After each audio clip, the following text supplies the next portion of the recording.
Hi everyone! In today's video I'm going to be showing you how I've made some little tiles to go at the back of my kitchen of my doll's house. So instead of tiles I've actually decided to do some miniature bricks because I wanted an industrial feel to the kitchen space.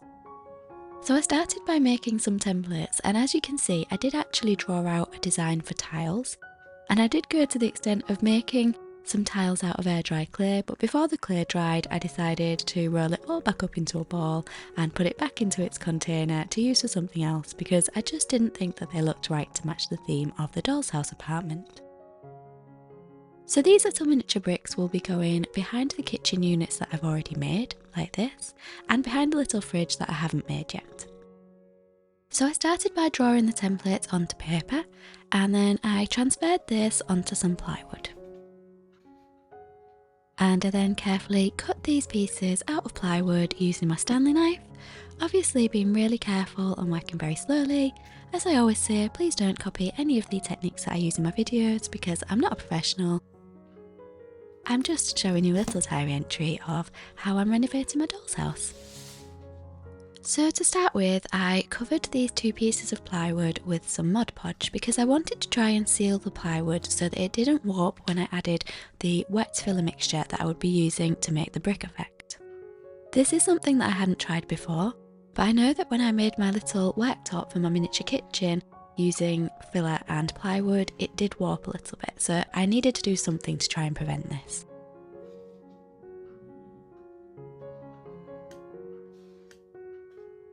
I also put a little bit of the Mod Podge along the edges as well, just to try and seal off all of the areas where the filler mixture might touch the wood. As you may be able to see, as soon as I'd applied the Mod Podge to the wood, it had actually started to warp, so I knew that I needed to use something heavy to weigh it down whilst it dried. Now obviously, I also needed to make sure that whatever I placed onto this didn't stick to it. So I waited for the Mod Podge to dry for a little while, and then when I thought that it was fairly dry, but not completely dry, I put a piece of greaseproof paper on top, and then I placed a few books on top of that so that it would weigh it down whilst it was drying. After I'd left it for quite a while to dry, I removed the greaseproof paper, really hoping that it wouldn't be stuck to the wood, and thankfully it wasn't. The wood, however, had stuck to the table, but it was okay, it peeled away easily. So to make the brick effect, I was going to be using some multi-purpose filler. I keep my multi-purpose filler in a little airtight tub so that it doesn't get any moisture in it, and I follow the instructions on the back of the filler. Obviously, if you're doing anything similar, there will be different instructions on different types of filler, so always make sure that you read all of the instructions and the information first.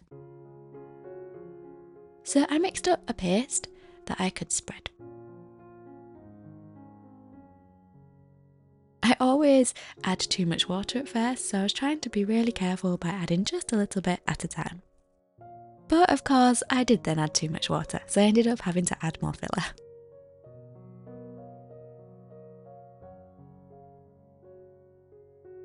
When I was happy with the consistency, I started to spread the filler over the plywood, and I was using a palette knife to do this.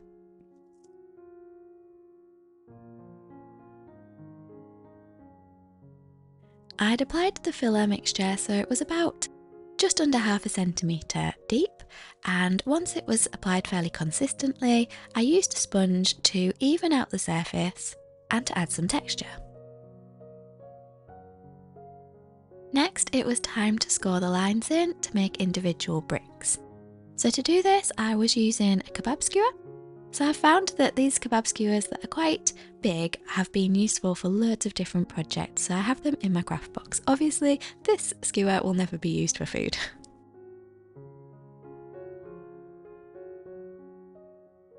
As you can see, as I was scoring the lines away, I was then just wiping the excess off the skewer onto the sponge as I went, just to try and make sure that I didn't reapply the filler that I'd just removed.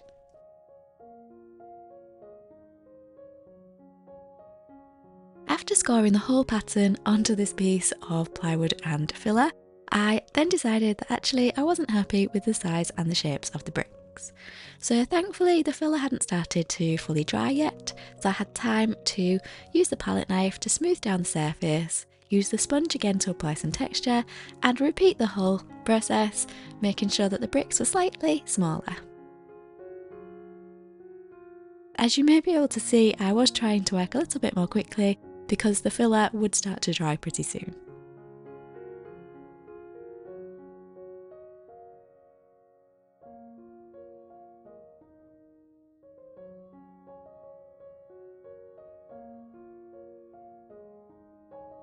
Once this was finished, I repeated all of the steps again for the second piece, and as I did this I lined it up with the first piece to make sure that there was a continuous run of each row of bricks, so that when they meet in the corner of the doll's house in the kitchen, it will look as if all of the bricks have been sort of added in rows around the kitchen evenly.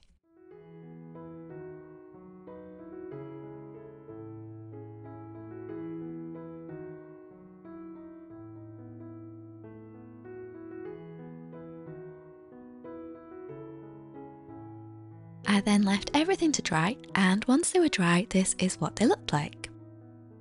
So as you can see, when they meet at right angles, the rows of bricks are continuous going around the corner. There were a few areas where I just needed to remove a little bit of the filler to make sure that this fit into the section in the doll's house next to the door frame. So I just used the kebab skewer that I'd used to score into the filler mixture earlier to just rub a few of the areas off. I could have used sandpaper for this as well. And I also used the skewer to just remove any tiny little pieces that had become trapped inside the scored edges.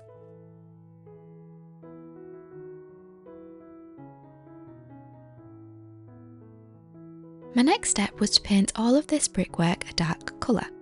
So I was using some Payne's Grey paint. I could have used black paint, but I didn't have any. And I watered this down because I wanted all of this mixture to cover every little bit of the surface. I needed it to get into all of the little crevices because I wanted to make sure that none of the white filler would be on show when I painted the brickwork a brick colour.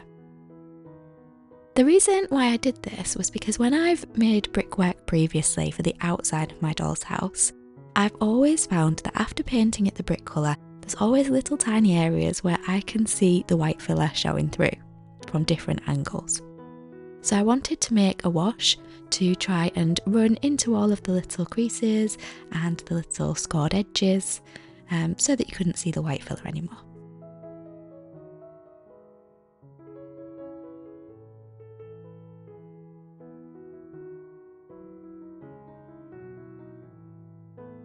And I repeated this with the second piece of brickwork, and I also made sure that I painted down the edges as well.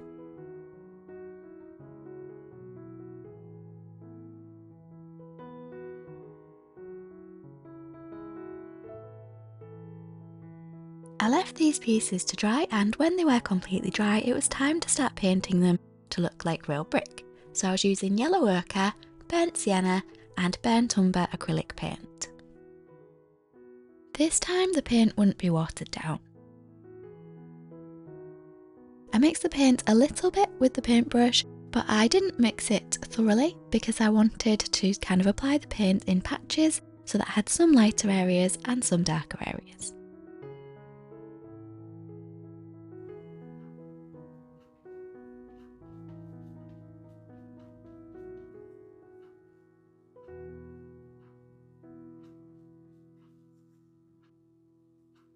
As you may be able to tell, I was brushing quite lightly. I didn't want the paint to go into all of the scored lines this time.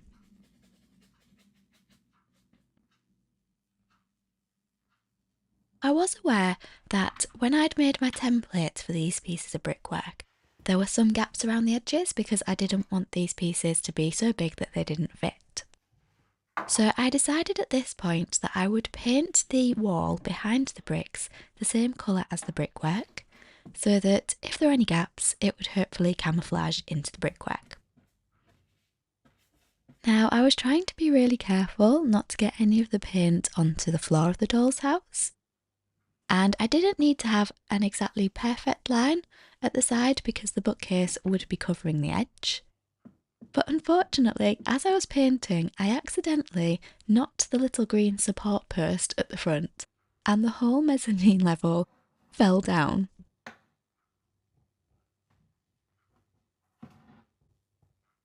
The ceiling fell on top of my paintbrush, so this needed repainting, and the little post broke, so this needed re-gluing. So I finished painting these walls, and then I went to repair my mezzanine level and the little post.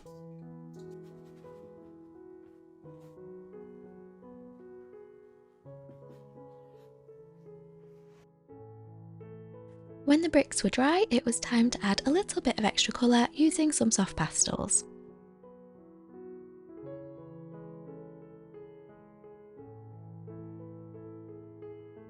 I could see one or two little areas where the filler had chipped away, which was leaving a little white area, so I tried to fill these in with soft pastels too.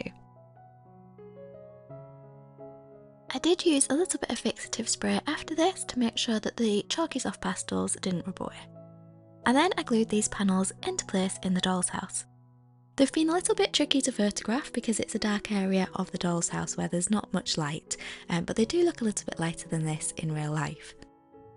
But I'm not sure whether I should actually paint these bricks back to being white to match the walls of the rest of the doll's house. So please do let me know what you think in the comments. So I could leave them like this, or I could paint them completely the same colour as the other walls again, or I could kind of paint a little bit of them white and make it look as if some of the paint has kind of chipped away from the brickwork. And then I'm going to add some kitchen accessories like some little shelves and other things to put around the walls. So please do let me know what you think, whether they should stay this colour or whether they should be painted a lighter colour. And if you've got any ideas of the accessories to add on shelves, please do let me know in the comments. I still need to fix the kitchen worktop because, as you can see, there is a gap between the worktop and the cupboards. But I've got quite a few little jobs that I need to do in the doll's house because I also need to change the size of the leaves of the plant that I made in a previous video. So I've got lots of things to be making and to be mending as well. Thank you so much for watching. I hope that you've enjoyed the video and I'll see you next time. Bye!